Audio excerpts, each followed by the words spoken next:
Bonjour à tous, je me trouve aujourd'hui devant la crèche de la Renardière et je viens vous parler d'une question que tous les parents se sont posés et que tous les futurs parents se poseront, la question du mode de garde. Un mot un petit peu impersonnel pour dire que nous allons confier notre tout petit à des personnes toute la journée pendant que nous allons travailler. Cette question, en général, nous est posée dès la maternité. Et c'est alors que nous recherchons le Saint Graal, la place en crèche municipale. La place en crèche municipale parce que c'est un lieu où tous les enfants de la commune se retrouvent. C'est un lieu où nous retrouvons le personnel que nous connaissons, car ils ont déjà gardé nos grands, car ils se sont occupés de nos neveux, de nos nièces. La majorité municipale va fermer la crèche de la Renardière pour ouvrir à la place une concession qui sera gérée par une association qui n'est pas encore déterminée. Le personnel de la crèche de la Renardière, qui restera, sera transféré dans cette nouvelle structure. Bien sûr, les départs à la retraite, les mutations ne seront pas remplacés par du personnel municipal. C'est le personnel de la dite association qui le remplacera. Vous me direz, et alors? Pour peu qu'il y ait du personnel pour garder nos enfants. Mais non. Ce n'est en rien identique. Bien sûr, pour l'heure, la réglementation et les conventions encadrant le secteur de la petite enfance sont extrêmement strictes. Mais qu'en sera-t-il demain?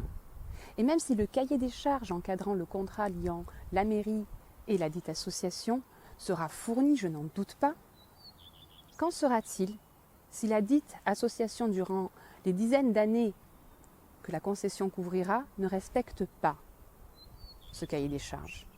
Comment la mairie pourra être informée de la chose? Elle ne pourra agir que de façon juridique. Alors oui, transférer ses compétences, c'est commode, c'est confortable, car il n'y a plus de gestion du personnel pour la mairie. Il n'y a plus de gestion des matériaux, plus de gestion des locaux, oui, mais il n'y a plus de maîtrise du bien-être de nos tout-petits. Il y aura bien sûr des contrôles effectués sur cette structure. Oui, il y aura des gens qui passeront pour certifier, tamponner que la garde de nos enfants sera conforme. Mais qu'en sera-t-il entre chaque contrôle? Nous n'en avons aucune idée.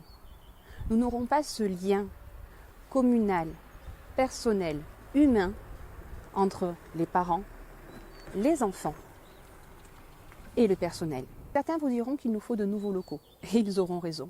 Il nous faut effectivement une nouvelle crèche pour remplacer la crèche de la Renardière qui est aujourd'hui vétuste.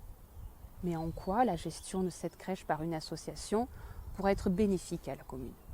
Alors d'autres vous diront qu'il faut faire des économies. Oui, les contraintes pesant sur les communes vont s'accentuer en matière financière. Il va falloir se focaliser sur l'essentiel. Mais où est l'essentiel s'il ne porte pas sur nos enfants? Monsieur le maire nous parle d'expérimentation. Oui, vous avez bien entendu. Si on passe effectivement à cette expérimentation. Transférer la gestion de nos tout-petits à un tiers est une expérience. Eh bien, voyez-vous, monsieur le maire, je vous en conjure, réservez les expériences à d'autres secteurs que ceux s'occupant de garder nos bébés pendant que nous allons travailler. Si l'énergie que déploie la majorité municipale dans le transfert de la gestion de nos tout-petits était mise dans la construction et le maintien de la crèche municipale de la Renardière, nous serions heureux de les soutenir, car il s'agit là d'une compétence essentielle de la commune. Nous pensons qu'ils font fausse route, et nous ne voulons pas que les Pénois en paient le prix. Aussi, chers amis pénois, partagez cette vidéo. Venez avec nous pour soutenir la crèche de la Renardière et ainsi préserver notre commune. Au revoir.